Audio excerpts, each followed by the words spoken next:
Sabe aquele som do italiano que parece super chique, mas meio complicado? E se eu dissesse que é tipo um código e que a gente vai decifrar ele hoje com umas chaves bem simples? Pois é, exatamente isso que a gente vai fazer. E a melhor parte para quem fala português: a gente já tem metade dessas chaves no bolso. Bora desvendar esse código juntos?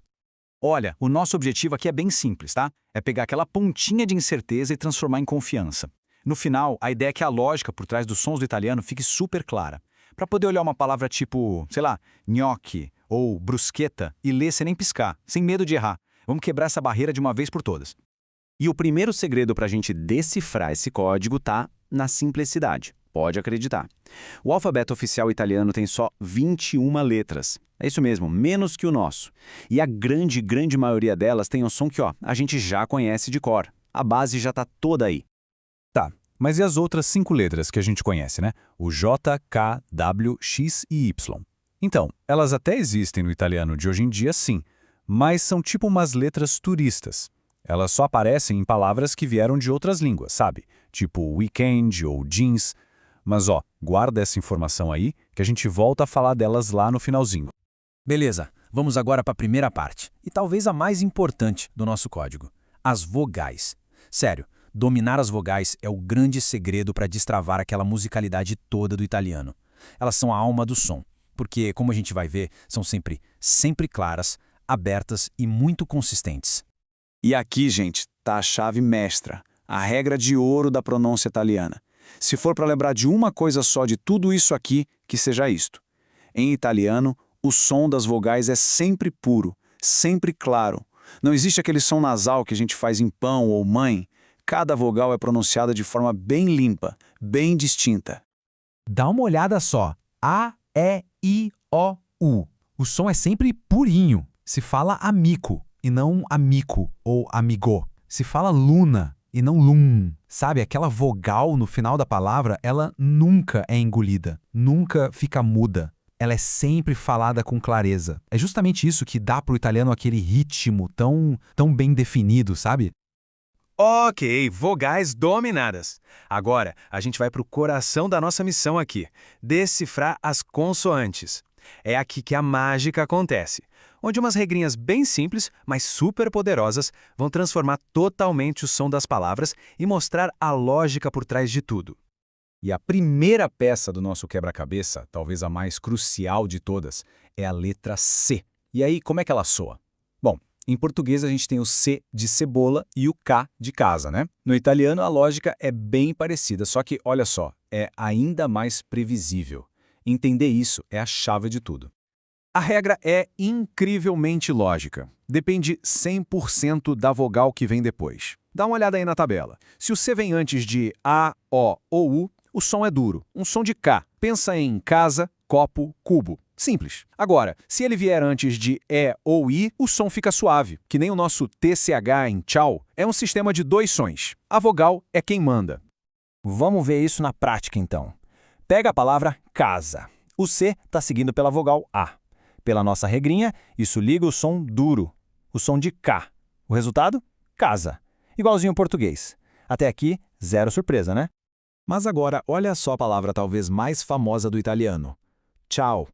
Aqui o C vem antes do I. Opa, a regra do som suave é ativada. E aí a gente tem aquele som de TCA. Tchau. É a mesmíssima letra, mas com um som totalmente diferente, e quem decidiu isso foi só a vogal. Isso mostra direitinho a lógica funcionando. E a melhor parte de todas, a letra G segue exatamente a mesma lógica. É um copia e cola. Antes de A, O e U, o som é forte, o G de gato. Mas, se vier antes de E ou I, ele ganha um som suave, tipo o DG da palavra adjunto. O padrão se repete, perfeitamente. Vamos aplicar a regra de novo. Na palavra gato, que quer dizer gato, o G está seguido de A. Então, entra a regra do som duro. O som é aquele G de garfo que a gente já conhece. Simples assim, gato. Agora, em gelato, o G vem antes do E. A regra muda na hora e o som vira o nosso J. Essa pequena virada de chave que cria aquele som delicioso de gelato. Uma regra super simples com o resultado delicioso. Isso tudo leva a gente para uma nova pergunta, né? Peraí, se a regra diz que GE tem som de GG, Como é que os italianos falam palavras tipo spaghetti, que precisa daquele som forte de G antes do E? Parece que não faz sentido, né? Mas tem uma solução muito elegante para isso. A solução é o H, o ajudante silencioso do alfabeto. Sozinho, ele não tem som nenhum, é mudo. Mas, quando ele entra no meio de um C ou G e as vogais E ou I, ele age como se fosse um escudo. Ele protege o som, impede que ele fique suave, ele força a consoante a manter o som duro de K ou G. E é por isso que a gente tem chiave com som de chiave e o famoso espaguete com som de espaguete. Agora, vamos decifrar umas combinações especiais, bem rapidinho. Quando der de cara com GLI junto, não precisa ter medo. O som é exatamente o nosso LH de alho. Então, a palavra família, que é família, soa exatamente como se a gente escrevesse família com LH. Fácil, né? A mesmíssima lógica vale para a combinação GN. Sem tirar nem pôr o nosso NH. Então, quando for ler senhora, pensa no som de senhora. Ou em nhoque, pensa no som de nhoque. É uma troca direta, 1 para 1. E por último, a combinação SC. Mas aqui, atenção, a regra só vale quando ela vem antes de E ou I. Nesses casos, o som é o nosso CH, o som de xícara. Por exemplo, na palavra cena, a gente pronuncia xena. Agora, se for antes de A, O ou U, aí o som é só SK, como em escátula.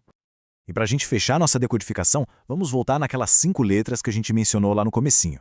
Aquelas letras que não são originalmente italianas. Lembram daquelas 5 letras turistas? Então, J, K, W, X e Y só dão as caras na Itália em palavras que foram importadas de outras línguas. Pense em jeans, quilo, táxi. Como elas não são de lá, elas simplesmente mantêm a pronúncia que tinham na língua de onde vieram. São só visitantes no idioma. E com isso, o código está quebrado. As vogais purinhas, os sons duplos do C e do G, o H ajudante, essas são as chaves que abrem a porta da pronúncia italiana. A pergunta final agora não é mais se dá para entender, mas o que a gente vai decifrar primeiro. Que tal começar por aquele cardápio de restaurante italiano que sempre pareceu um bicho de 7 cabeças?